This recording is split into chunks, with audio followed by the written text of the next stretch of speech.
গোটা দেশ জুড়ে বিশেষ করে শীতের ক্ষেত্রে কুয়াশার জন্য সতর্কবার্তা এবং ঘন কুয়াশার জন্য এই মুহূর্তে আইএমডির পক্ষ থেকে সতর্কবার্তা জারি করে দেওয়া হয়েছে। আগামী 4 দিন বিশেষ করে সতর্কবার্তা থাকছে।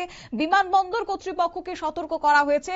উত্তরপ্রদেশ, পাঞ্জাব এবং হরিয়ানা, পাশাপাশি দিল্লিতে ঘন কুয়াশার চাদর থাকবে। বিস্তারিত যাব, সঙ্গে যুক্ত হয়েছে প্রতিনিধি শেখ মনিরুল। মনিরুল, কি জানতে পারছো?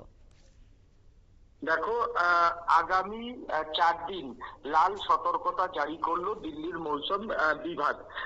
উত্তরপ্রদেশ উত্তরপ্রদেশে ঘন কুয়াশার জন্য, ঘন থেকে অতি ঘন কুয়াশার জন্য সতর্ক বার্তা জারি করলো দিল্লির মৌসুম বিভাগ।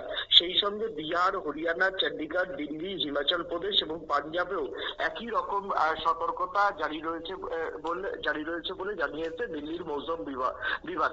আমরা জানি যে উত্তর ভারত জুড়ে ইতিমধ্যেই তোমার হচ্ছে যে বিমান পরিষেবা, সেই বিমান পরিষেবা অনেকটা বিপর্যস্ত হয়েছে। ঘন কুয়াশার কারণে দৃশ্যমান কম থাকায় কিন্তু বিমান পরিষেবা বিপর্যস্ত হয়েছে। তাই আগামী 4 দিন ঘন থেকে আরো ঘন কুয়াশা থাকবে বলে জানালো মৌসুম বিভাগ, এবং ইতিমধ্যে ডিজিসিএ কে এই বার্তা দেওয়া হয়েছে যাতে অগ্রিম সতর্কতা পাইলটদের জন্য জারি থাকে শতাব্দী। ধন্যবাদ।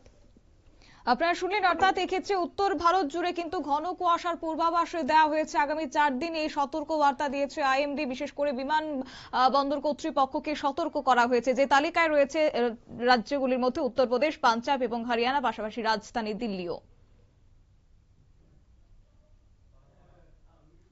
নিয়ে নিচ্ছে ছোট্ট একটি বিজ্ঞাপন বিরতির, সঙ্গে থাকুন।